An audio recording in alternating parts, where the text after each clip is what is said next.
I think we are ready to go. Right, I'm Councillor Eddie Labour, Committee Chairman. Can I do apologies for absence first, please? Yes, apologies from Councillor Catra with Councillor Duncan as a substitute. Thank you. Anyone got any declarations of interest in matters before tonight's meeting? No. We have minutes in the bundle for 10th of May, 30th of May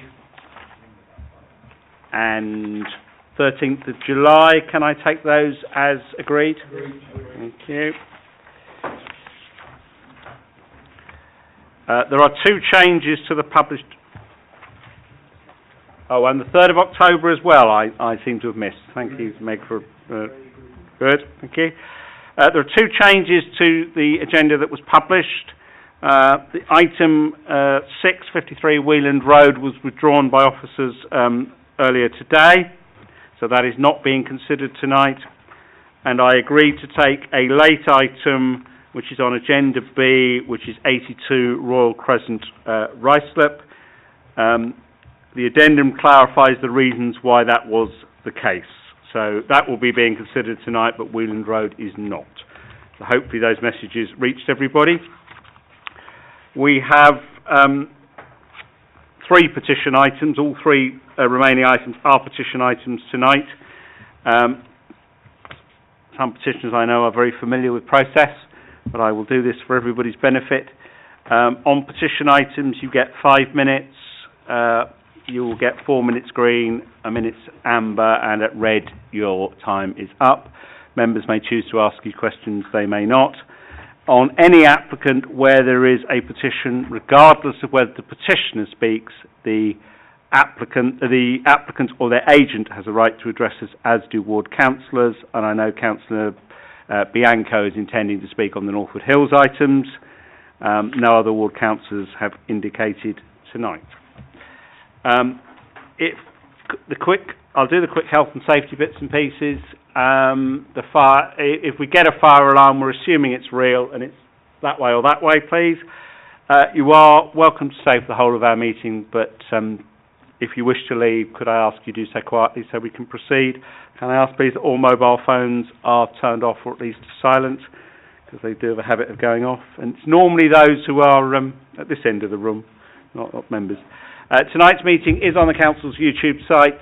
The camera's facing this way, so everybody at this end is visible, as will anyone who's reading a petition. Those who are in the audience are not. Could I therefore ask that everybody speaks clearly into their microphones and has their microphones on when speaking? All items are introduced by the officers. That is in addition to the written report that members have already had.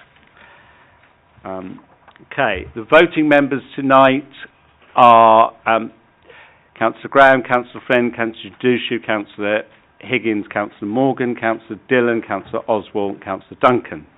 Edward Otang is going to present applications tonight.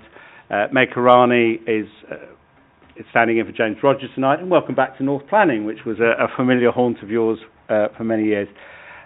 Neil Fraser from Democratic Services, our clerk, Roisin Hogan, is the planning lawyer. That's all the introductions and formalities done, so I'm going to move straight to item 7, which is on page 43. Edward, when you're ready.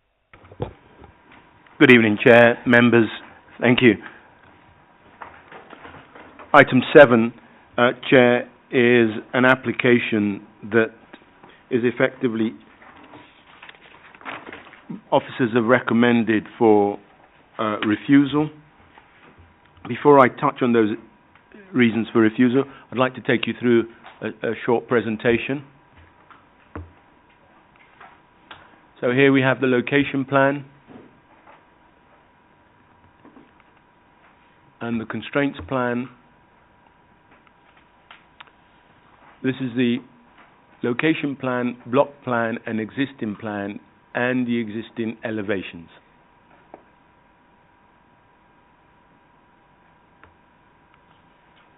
And this is the proposed floor plans and elevations.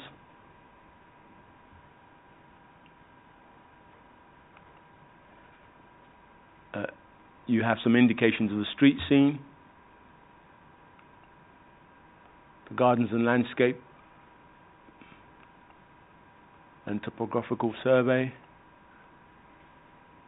This, members, I bring to your attention because this shows you the dismissed scheme, or what's labelled as the rejected plans and elevations, for illustrative purposes, Chair, to show, if you like, the non-existence difference between what's before you and what was rejected.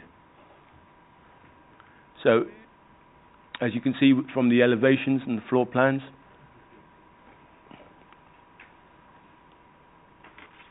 and this is the elevations and the elevations that were rejected. We've got an aerial view of the site and some photos of the subject property.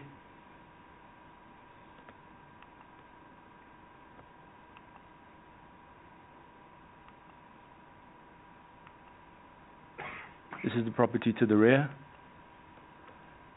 The rear showing the boundary with the adjacent property.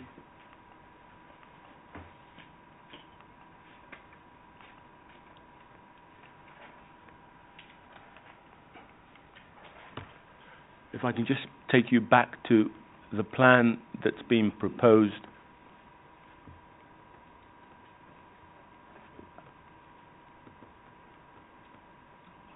That's the proposed floor plan and elevations.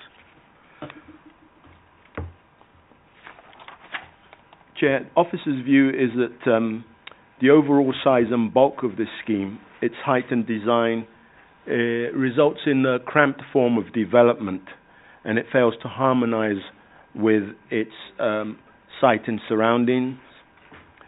Furthermore, by virtue of its size, scale and bulk and proximity, it's detrimental to the amenities of adjoining occupiers, particularly of Woodcote, and overdominance results in overshadowing and a level of visual intrusion and a loss of outlook. So officer's view is that the scheme should be refused. Thank you, Chair. Thank you. I have a petition, Ms. Christine Turnbull.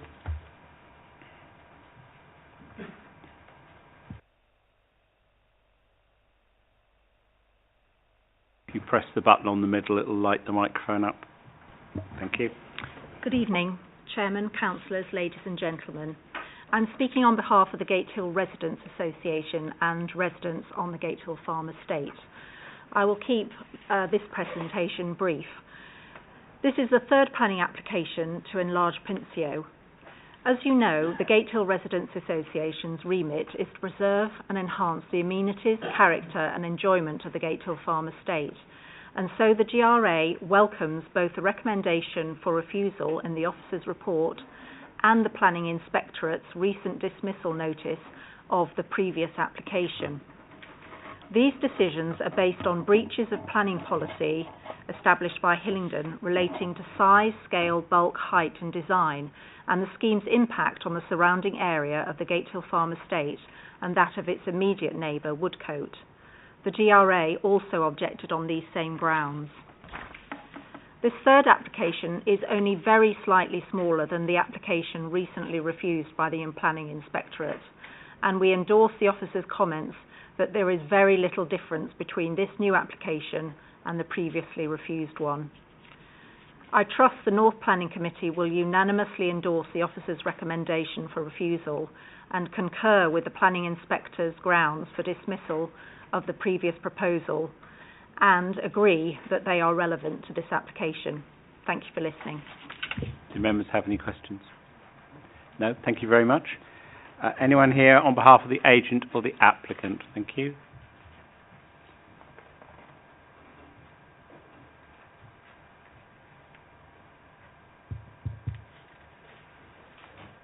Can you just state your name? Michael Chapman. Thank you. I'm the applicant. When you ready? Sure. Thank you for your time this evening. I'm addressing the committee because this application is important for me. I believe that planning permission should be granted. Ahead of this meeting, I sent across two documents. One was my response to the GRA letter. I think this clearly explains how this completely misrepresents my proposal. In fact, the GRA representatives are acutely aware that I'm trying to seek to increase space for my growing family, yet despite this, they've made an attempt to mislead the committee. I do not mind that the GRA representatives may have a different view, but that doesn't mean that they should present facts that don't exist. And I strongly urge the committee members to take a look at my feedback to the GRA letter. In respect to the petition letter, it's also equally misleading and has in fact presented fake evidence in a previous iteration. The latest petition letter goes so far as to breach my privacy and included an inappropriate picture of me where I'm seen without any clothing. If there was a point, this point could have been made differently. I think this is unacceptable, given that I have a young family. Could I ask you to just stick to planning facts? Because at the moment, I've heard a lot, but I haven't heard any planning. Sure. Ed outlined the two reasons for refusal. The first being the adverse impact on woodcot. What Ed didn't show was and I provided this on a number of documents, where I overlay the new proposal on the old proposal, and in that view, it's very clear that there is a significant increase, especially on the side elevation facing woodcots. In my letter, I've actually worked very hard to ensure that I've overcome the reasons for refusal. Daylight and sunlight impact is now within acceptable criteria as set out by the BRE guidelines, and I've explained how outlook and overbearing impact is now resolved as a result of my updated application. And I'd also remind the committee that I worked with the case officer, Chris Lancaster, ahead of my planning application, and I agreed all the changes before I submitted my new application. The second point relates to the impact on the Gatehill estate. In recent years, there's been 2 other properties that have been approved for new dwellings on the Gatehill estate. In respect to the property at 14 Wheeland Road, the plot is 2 meters less wide, and the plot that resides in the land between 2 and 6 Woodside Road is 50% smaller in area. I do not think my proposal represents overdevelopment, and I have also provided in my letter comparisons in terms of plot densities, ratios of the dwelling width versus the plot width. And in all cases, this corresponds to not only the new developments, but the properties in the local area. Thank you. If you have any questions, I'm happy to answer them. Do members have any questions? Councillor Morgan? Thank you very much, Mr. Chairman. Thank you for that. But when you said you did overlays of your plans, are you saying that the plans that we currently have here are incorrect? No, thank you. No, these plans are correct, but I think in order to appreciate the changes I've made, it's much easier if you see the overlay of the previous proposal on the new proposal. And I have provided this. No, we will make our judgments based on the plans submitted together with the comparison with previous plans which officers have provided, together with any commentary that they add to that in accordance with the way we normally do these things. Any other questions? No, thank you very much. Thank you. Councillor Bianco?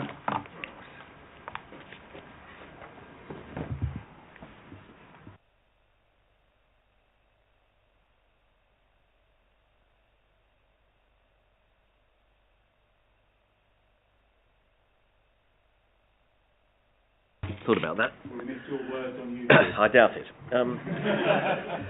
I was just trying to avoid the small lake here. Too much, I think, is the immediate phrase that springs to mind. Can I start, though, by thanking the petitioner for making yet again a reasoned and sensible argument for refusal. Can I thank all the residents who have turned out tonight to show their support to the petitioner and to the council's, I'm pleased to say, stance against this development. I'm depressed at one level that this applicant, having been here 3 times, has yet to realise what would be acceptable at this plot, and to submit. Oh, thank you very much, but don't worry. It's creeping towards you. Thank you. I wouldn't class this as favouritism or anything, but there we go. Sorry. Yes. 3 times they've been before the committee. 3 times they've been turned down, and I just partly despair that surely there must come a point when the penny drops and they will submit an application that we can actually agree. Because I don't think anyone really has an issue that there shouldn't be redevelopment of this site. It's the scale. And that is something that remains a problem. I also find the applicant's approach somewhat cynical. As I understand, they've not submitted 1 application, but 2 identical applications, with the intention of appealing the second application as soon as the opportunity arises for non-determination, I assume. And I think that is a unpleasant way of going about business. The applicant mentioned the size of his family. I don't believe that the size of one's family is a planning reason, and it's certainly not one we should consider on this occasion. I could be cynical and suggest if his family is too large for the house, then perhaps he should move somewhere else. But I won't. May I end by thanking the officers to continue to uphold the important standards we all benefit from in Hillingdon, and can I say how pleased I am that you are continuing to refuse this application. Does anyone have any questions? No. Thank you very much indeed. Right, okay, so item 7, who's going to start me off? Councillor Higgins. Yeah, I will actually make this quite short and go with officer's recommendation. But I do want, just for a point of clarity, and I think all of us here as members will sort of hopefully agree with what I've got to say, is that we actually look at the applications, the planning applications. We are aware, a lot of us are here around the table, we've been doing this for many, many years, and we take into account residents' and petitioners' opinions, but we are not judged by those. We actually judge ourselves with what we have before us, and in this case, it is overdevelopment, and it's housekeeping of the area. So I will put forward a recommendation to go with officer's recommendation. Councillor Morgan. Thank you very much, Mr. Chairman. When we actually look at the plans between those that we rejected and that the planning officer also confirmed that it is overdevelopment to the plans that we have before us, there is very, very little change. With that in mind, I also wish to go with the officer's recommendations. Okay, I have proposed and seconded. I have no other hands indicating, so all those in favour of refusal, please clearly show. Thank you. My suggestion, with great respect to the applicant, would be to work with officers to develop a scheme which could be recommended for approval, taking into account the size of the site and all other matters. That's the best advice I can ever offer anyone in that position. Right, I'll do agenda item 8, land between 2 and 6 Woodside, very familiar to us. Slightly unusual one in that this concerns the discharge of conditions. So we're not looking at the planning application per se, because that was approved by the inspectorate. We're looking at the discharge of conditions, so I just frame it before we start. Thank you, Chair.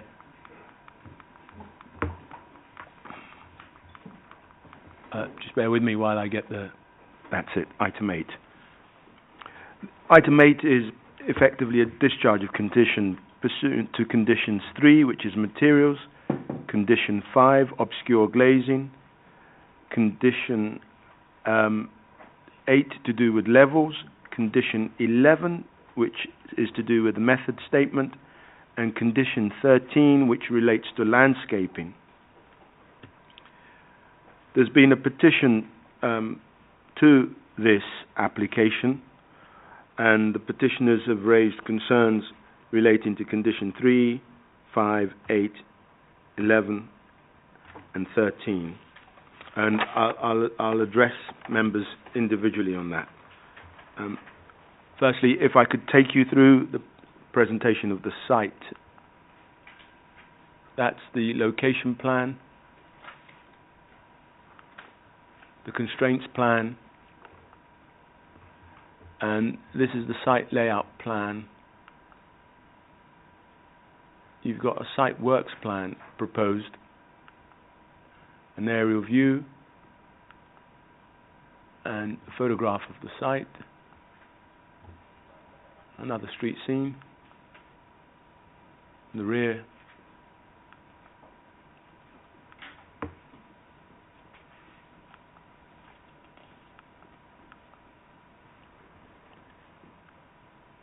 members and Chair, if I could take you to the issue to do with condition 3.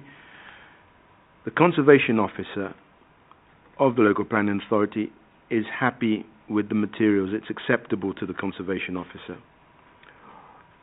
The petitioners have complained about condition 3, and I'll leave it there. Condition 5, obscure glazing, Chair.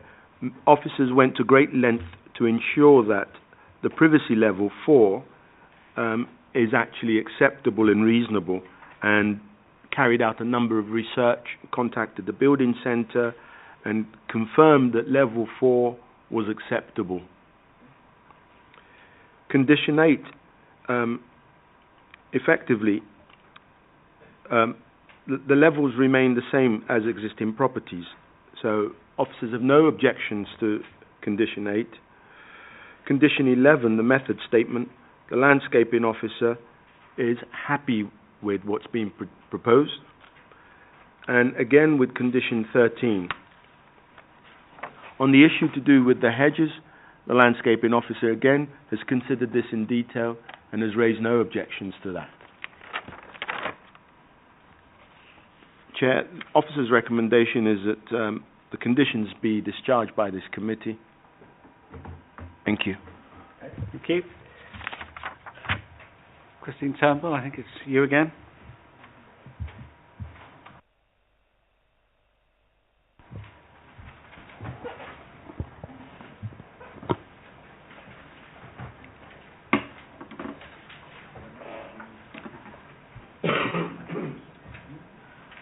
Okay, good evening, Chairman, councillors, ladies and gentlemen. Again, I'm speaking on behalf of the residents of the Gatehill Farm Estate and the Gatehill Residents Association. The GRA would like me to discuss with you the following points relating to the discharge of these conditions, particularly the landscaping condition and the obscure glazing condition. So firstly, the applicant has submitted the identical landscaping plan, which you have in front of you, to the one he originally submitted with the planning application. The amount of hard standing takes no account of the comments made in either the Hillingdon officer's report or in the planning inspectorate's decision notice. In relation to this very site plan, the officer's report said, the plan indicates an excessive area of hard standing in the front garden, which will be detrimental to the character and appearance of the area's special local character. Hillingdon's design guidance suggests that at least 25% of front garden space should be retained as soft landscape. If the application is recommended for approval, the car park area will have to be reduced in size, and landscape conditions will be required to ensure that the scheme preserves and enhances the character and appearance of the area. The planning inspector also confirmed that the provision and retention of landscaping are necessarily to protect the character and appearance of the area of special local character. So the GRA asked the North Planning Committee to look very closely at the amount of hard standing on this site plan and enforce their own design guidance of 25% soft landscaping. The GRA believes that side garden space or plants in pots should not be counted as front garden soft landscaping. Secondly, the GRA understands from the officer's report that the applicant has now agreed to plant a mature waxleaf privet hedge and trees to the front, and to remove the boundary fence and replace it with a wire fence in accordance with policy and GRA covenants. However, these points have not been incorporated into the submitted plan, nor have they been written into conditions in the officer's report. The GRA wonders, how will this be enforced?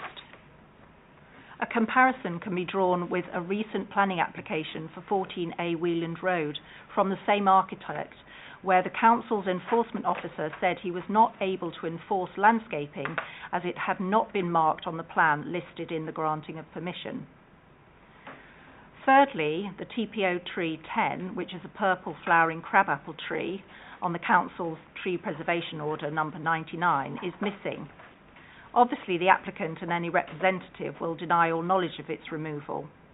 However, the Principal Planning Act places a duty on the council to have regard to trees in determining all planning applications, so we are surprised that the officer has not included a comment from the tree officer as to what type of tree is considered to be suitable as a replacement, and we would also expect there to be conditions regarding its ongoing care. Finally, regarding obscure glazing to windows facing 2 and 6 Woodside Road.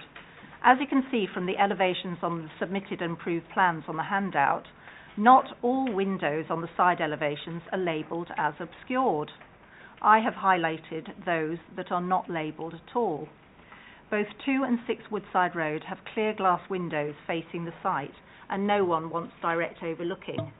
Mrs. Pori at number 6 does not wish to open her curtains in the morning and look straight into the bathroom or kitchen of her new neighbours. Finally, in the material schedule, the window proposed is side hinged, so the GRA are not convinced that these windows will meet the promise of non-opening above 1.8 metres above floor level without this being included on the plan. To close, I will go over the 4 points that the GRA would like the North Planning Committee to consider this evening. Firstly, the amount of hard standing at the front in the light of Hillingdon's guidelines and the officer's report recommendations on the original application. Secondly, how the new detail on planting and boundary treatment gets put into writing, which makes the applicant accountable and enforcement possible. Thirdly, has the council fulfilled their duty to ensure that there is an appropriate replacement for the missing TPO tree?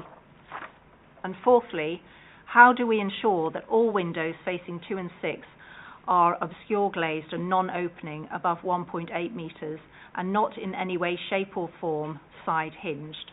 Thank you for listening and for considering these 4 points this evening. Thank you. Do members have any questions?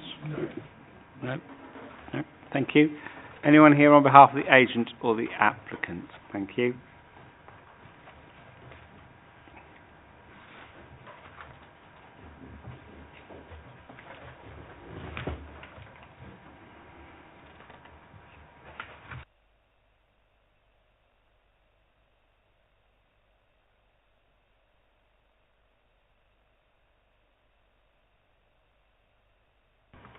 Yes.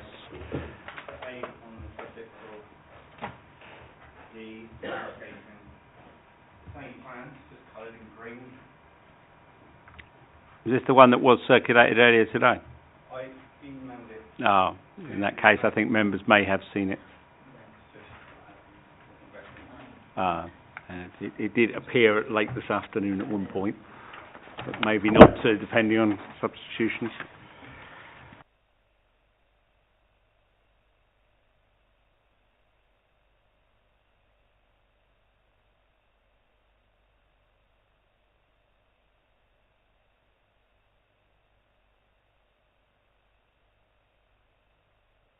Yes,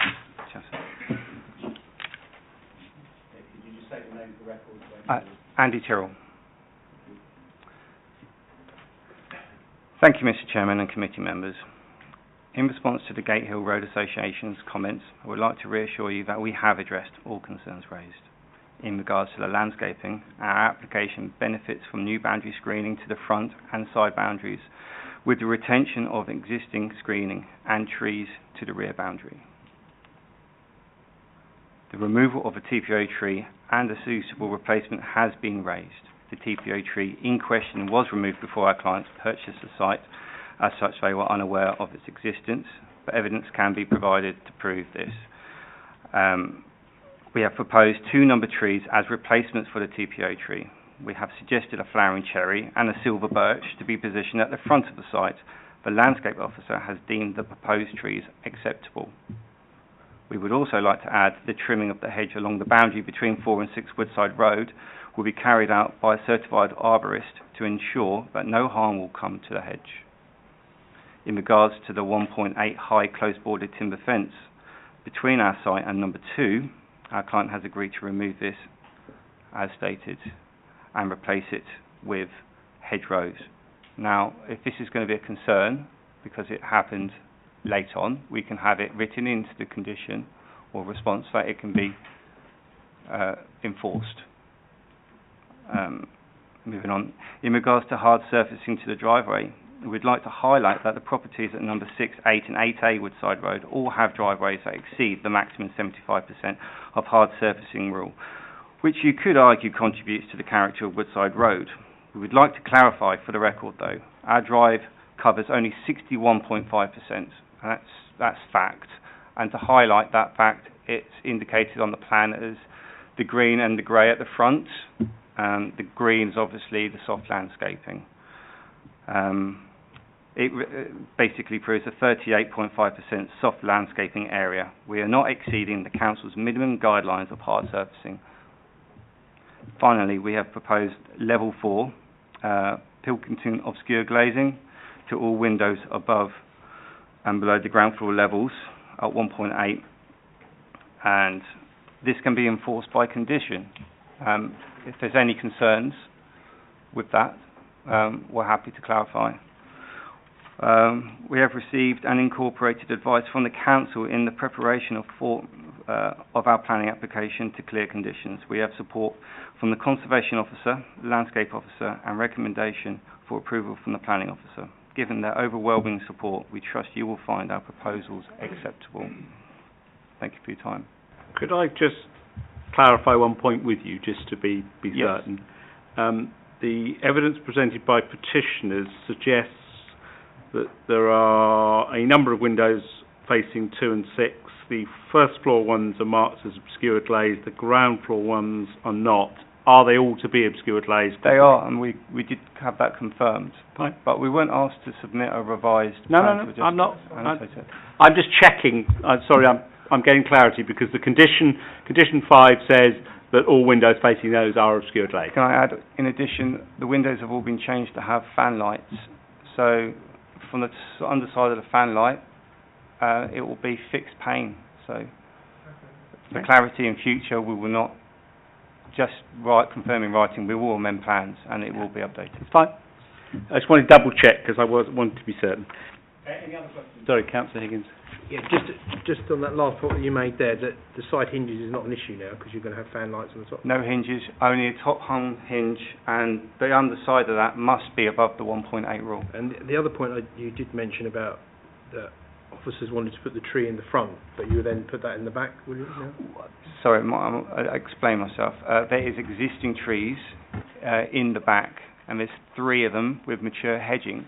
We don't see the point in inserting another tree into the rear when there are no existing trees at the front. So when we did our proposal, we proposed 2 new trees at the front of the site to improve the frontage. So that's where we planted it, or proposed to plant it.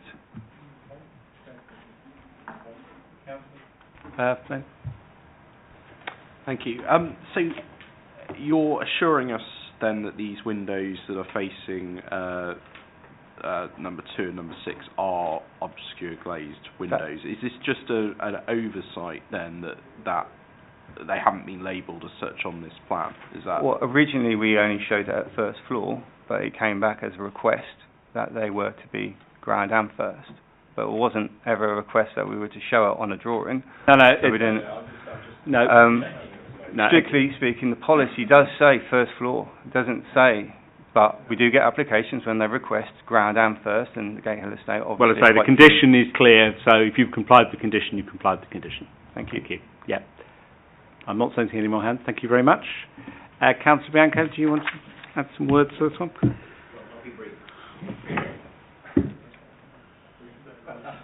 If I can. I wasn't intending to speak on this one, but there seems to be a disparity between what the residents are saying and what the applicant is saying, and to some degree, therefore, it falls to the officers.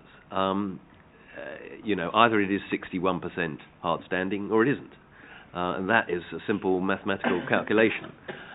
So I think, the residents seem to think it isn't, the applicant seems to think it is. I'm slightly worried about the glazing, as seems to be the point made. They're now going to be top hung fan lights. How big's the fan light, though? I would like to have some assurance that they'll be this size and not that size, And I think, generally speaking, I don't have a problem as long as officers can assure us, or assure you, I hope, that the issues that have been raised are taken care of, and that we don't end up with a consent that is missing these things and then is impossible to enforce. This is the conversation we had around some of the issues previously on the last item.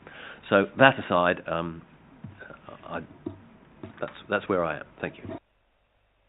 Okay, I'm going to do these bit by bit, because there was an objection to discharge of conditions. Apart from a minor issue around windows, I didn't hear anything on materials coming out, unless anybody else did. I didn't hear any objections on levels. I didn't hear any objections on 11, which is the method statement. There was an issue around obscure glazing, which we'll talk about in a moment. Issue around landscaping, and one round windows is what I've got from what I've heard. The hard standing one, I think, is relatively easy to deal with. Trees and landscaping I've got in the same place. I'm not doing two goes at that. Regardless of what was in an officer report, because the officer report is superseded by the inspectorate's decision, is the landscaping plan the one that was approved by the planning inspectorate? So in other words, we're being shown one by the residents with some markings on it, which looks very similar to the one that the applicant has shown us, although his is more coloured. But are those in accordance with what the planning inspectorate approved? The layout of the site and the layout of the frontage is in accordance with the planning inspectorate's considerations, or the plans that the planning inspectorate considered. So, based on that, effectively the planning inspectorate has ruled, and therefore the debate about percentage of hard standing falls, because the planning inspector has deemed it to be acceptable as long as it's installed in accordance with that. But that's a separate debate. So that's that one. Can I do 5 next, just to try and move this? Officers have indicated that level 4 privacy glass is normally what we accept. That's correct, Chair. Yep. Okay. So on that basis, it would appear difficult to insist on anything else on this site if that's what we normally accept for privacy. So I'll take that one. Through you, Chair, that also state that the applicant is actually agreed that the first floor on the sides will be obscured as well. Well, they have to, in accordance with condition 5. But there is ground absolute floor. Clarity. The Ground condition floor is absolutely clear. It's all windows on the side, and that's so residents who are concerned. Yeah. If that is not, the applicant is telling us that's what he has done, but if that's not what has been done on the site, then that is in breach of condition 5. Yeah, thank you. Because condition 5 is absolutely clear on the point. Okay, so I think that deals with those bits. Now we come to trees and hedges and matters of that sort, I think, is where we've got to. Officers might offer me some guidance on... the landscaping officer, by the way, is totally happy with this, yes? Yes, that's correct, Okay. Chair. What is our normal policy where obviously where TPO tree is already gone, effectively that tree is gone, so there's not, it is gone. What do we normally seek to in terms of replacement? Thank you, Chair. We're again advised by the landscape officer on this. It isn't always the case that a tree that has been removed is replaced with exactly the same type of tree, because the landscape officer or the site may not be suitable for the tree that was in that position previously. So we're advised by the landscape officer in terms of the type of tree to be placed.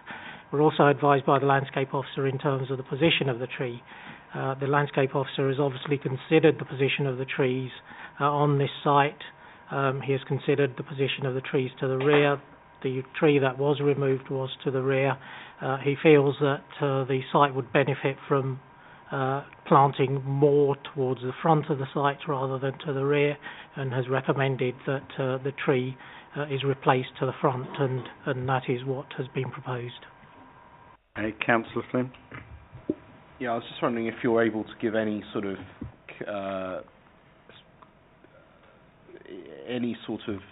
statement really around the quality of the trees which are going to be planted, because obviously if it was a TPO tree that has been removed, that's a tree generally of high quality because it's been TPO'd. So are we confident that the replacement trees are a like-for-like replacement, if not in the type of tree, in the quality of the tree and their sort of lifetime that they'll be around for? That. Yeah, thank you, Chair. The trees that are proposed, the flowering cherry and the silver birch, are trees that are recommended by the landscape officer. They are trees that are usually reasonable trees to be put in, and they are trees that we accept in landscape schemes around the borough. Councillor Higgins? Yeah, through you, Chairman. I think, getting the gist of what Councillor Flynn said, I think what we're really asking is, it will be a mature tree that will be planted, or is it just, a very small tree that will be planted? And can you please indicate to me where it is in the front that is being suggested? Is it where this orange bit is? Is that correct? That is the bit of the yeah, front that has that's fine. I would suggest. The only bit there, okay. So that's fine. So if we can have clarity if it's a mature tree or not.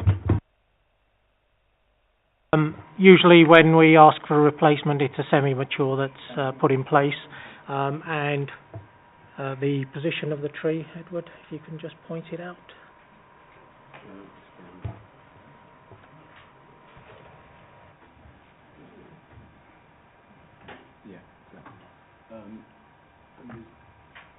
If you've got your pointer. Have you got a working pointer? Yeah. It's mine.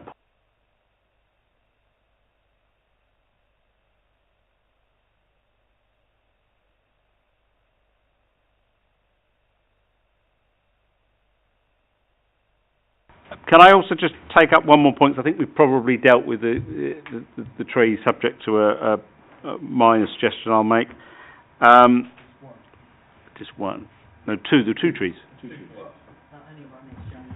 Only one on the show, but the applicant said they're both going at the front, which is what's been agreed with the landscape officer. Yeah. So, are we? I don't mean to be sort of. I don't think we're in a position to pick apart the landscape schemes. No, but we're not landscape I'm just going to make sure that when trees grow, they get bigger, and if there doesn't seem to be a lot of room there to have two, that would be my concern. I know it'd be very nice to have two, but if the landscape officer is content that you can get the two, then I think we have to accept their judgment, don't we? The other bit is in number 5 of the applicant's commentary on page 60, he talks about removing a fence and replacing it with a mature hedge. Now, is that shown on plans and therefore enforceable? Or is the landscape plan again shows the new hedging to be planted, right, and the existing hedging to be retained. So it's on the plan.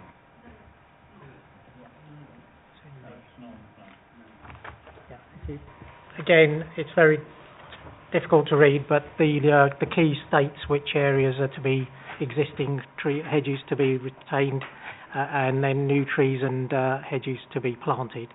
So the key clearly states. So you've got that's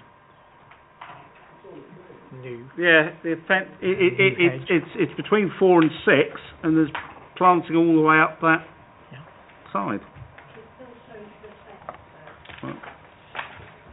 No, I think it shows a boundary line. Does it show, it clearly shows a hedge? Or appears to show a hedge?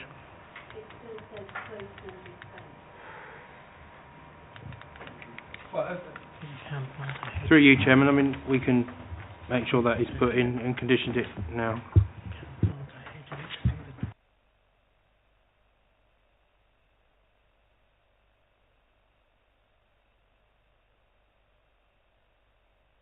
Well, yeah.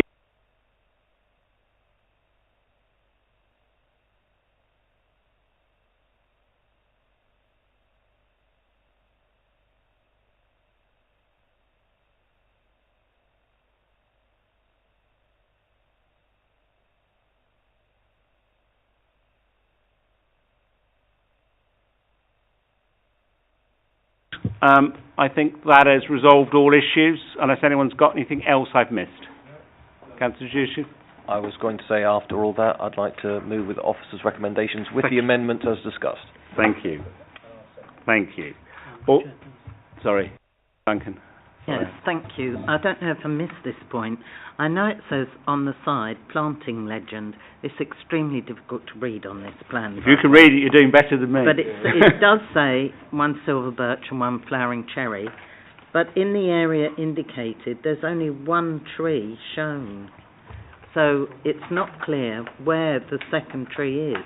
I know people have said it's going to be in that area. It's shown on the legend, but it's not shown on the plan. I think... And the landscaping plan is what we approve. Yeah, I think Mr. Rani's pointing out to me two large items on either corner. I think you may have been misled by what was shown to you.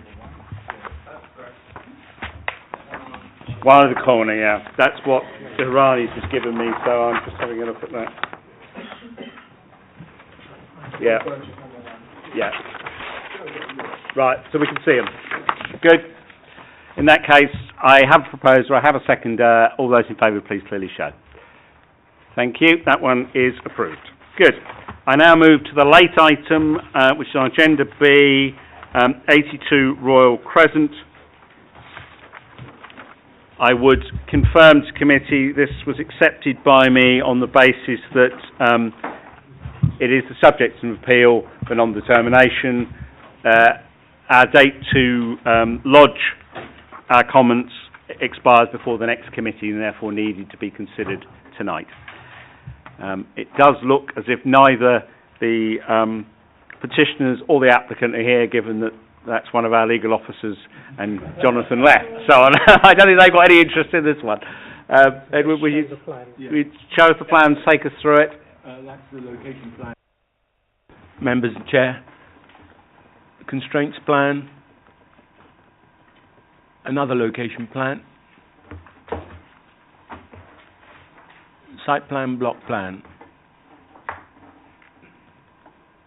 Existing site layout.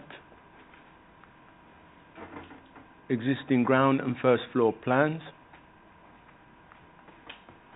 Existing and proposed elevations.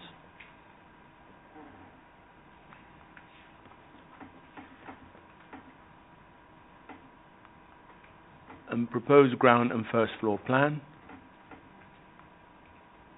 Proposed loft and roof plan. Aerial view. And this is a street view of the subject property.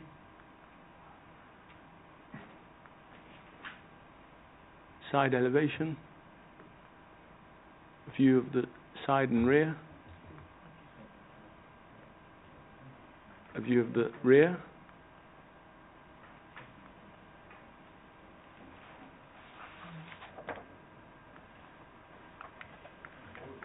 Sorry, Chair.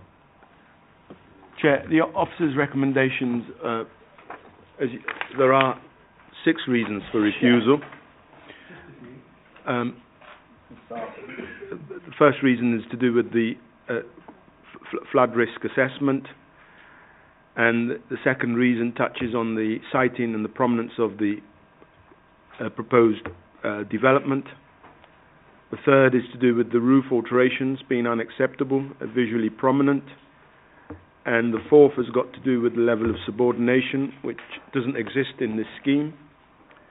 And The fifth touches on the inadequate layout in terms of amenity, and the sixth has got to do with insufficient private amenity space. It's recommended for refusal then. Refusal. Councillor Oswald did indicate while we were doing it. I've got a series of hands. I'll take whichever next. Thank you very much, Chairman. It's pretty awful, isn't it? I'll move the officer's recommendation. Seconded. All those in favour of refusal, please clearly show. That one's refused. Thank you very much indeed for your time. 8:20 we close.